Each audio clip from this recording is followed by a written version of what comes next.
Yes, everyone, let's catch the wave. Part 3 of our special 10th year anniversary segment continues. People who help make idols, and we have Lee Yun-soo from actually Club Entertainment, and he's the global marketing specialist here. He's giving us some details and some insight on the, I guess, bling-bling entertainment industry. Maybe not always bling-bling, to be completely honest, right? To be honest, like what you see, the glamour side is just one part of it. Is one part, and then you also have the hidden aspects of entertainment, which are not always as glamorous, as beautiful, as fun. So it's always a double-edged sword for everyone, and there are some sacrifices you need to make in order to become a star, right? Yes, of course. Like anything. Yeah, for anything. For anything as well. Okay, let's continue on. I think we have some more questions prepared for our guests here today. We talked about fans, we talked about their gifts,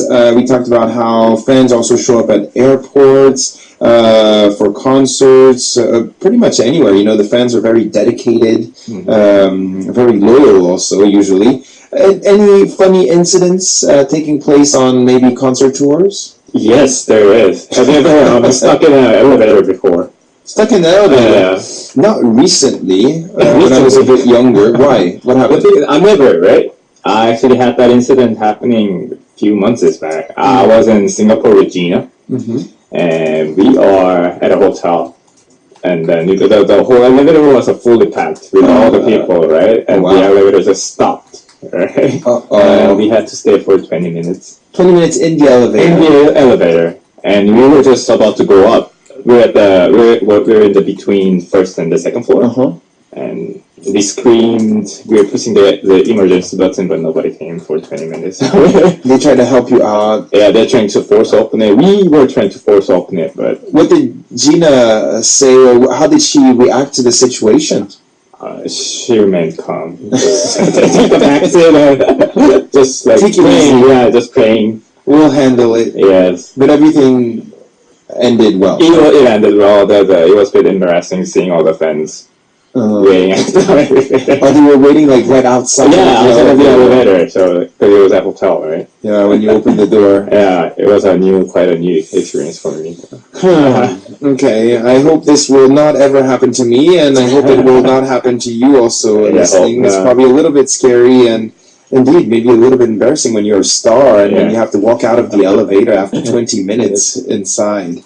Now, I'm also quite curious about the styles and the music. You probably have some music experts, some producers working with you. The music foreigners like and the music the Korean market looks for, is it very different? It is different in some aspect, but in some aspect it's also similar as well. I think the reason K-pop got big was there was a point where both of the what do you call it? There was some aspect that they liked about K-pop. That's why it got big. Otherwise, if there is any sound, if it is music, basically the basic is music, music. So they could relate. Yeah, they can relate to the aspects. Yeah. So I think so. There is some connection between those two. And these days also with internet, with the music videos, it's become very visual too. Yes. It's not only about the words and the melody, it's also about the music video, the posters, the dance moves. All of that, I think, plays also a big role. I'm talking about international fans here and what maybe people like overseas. We talked about this event and this little problem in the elevator. Any other stories or any other memorable international fans that you can mention here? Actually, our Cube has a Cube Cafe right next to our building.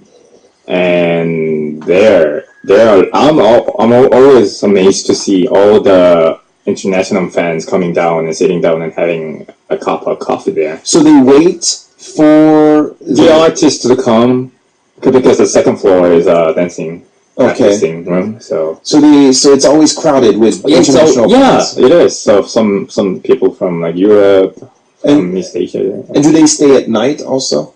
Sometimes late? Until the store closes. Okay. No, because I mean, near my house, there's also an entertainment agency, and there are no available coffee shops late at night. But I still see people with blankets waiting outside, sitting, on the sidewalks with their friends, sometimes from other countries as well. And I'm always very surprised. How can they do this? Yeah, I mean, like, as a company and personally, I think that is very dangerous thing to do. And I know how much they love to see the stars, but from our side, as from the artist side, I think it would be best if they could return to their home before the sun goes down. And there's a transportation they can take back to home. Yeah, it's not always easy. I guess they really do want to see their stars, and I can understand that as well. And some of them actually pay their plane ticket. They come to Seoul. They really want to see them. Even just a little signature, an autograph, or a little hello. Yes. I guess that's what they dream for, and that's why they're here. Some other people are maybe on the other side, and they want to become perhaps singers, and they want to maybe join a group later on. So we had a question regarding this. Anne-Sophie from Malaysia was asking about idol groups and these foreign members. Is it compulsory, or is it necessary to speak Korean fluently if you want to be part of a Korean K-pop group? Not that much, I have to say. As long as you can speak bare minimum of Korean, but you still got that X factor. I keep talking about X factor, but that talent that stands out from the rest of the group. Yeah, you have a potential to become a K-pop star, because the rest of them, we do all the language lesson as a part of a program. So okay, so not necessary to speak fluent Korean if you want to be part of the group, and then the whole training will take place afterwards. So no worries on that point, on that matter. Tracy from the USA was asking us, if I pass the first round of online auditions, what happens for round 2? I guess she's maybe thinking of, like, how does it work? Does she have to come to Korea? Yeah, she has to fly in, and then we're going to have a face-to-face audition. Yeah. And how many more steps does it take before you become an official trainee? Maybe that will be the second and last audition that you're gonna take, and then you make a decision. And then as a company, we make decision whether to have you as a trainee. And do you pay for all the expenses, like airfare, food, accommodation, for coming in for the audition? You mean, or? Yeah, well, I don't know. How does it work? Like, let's say I apply, I send my video, you like the video. How does it work? And I live in another country.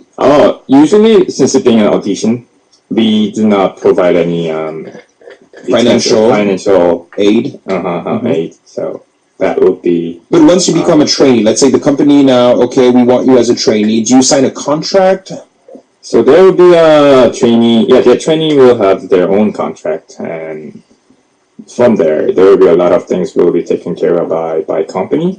Yeah, so even for foreign members, yes, it will be the same for anybody. Yeah, and all the trainees, they live together. How does it work? Yes, we do actually have a dorm for trainees, and it will be only it will be only applicable for the people who leave far from Seoul. So if you somebody from Daegu, Busan, or also from overseas as well. Okay, I guess maybe some of you wrote down some nice little information here.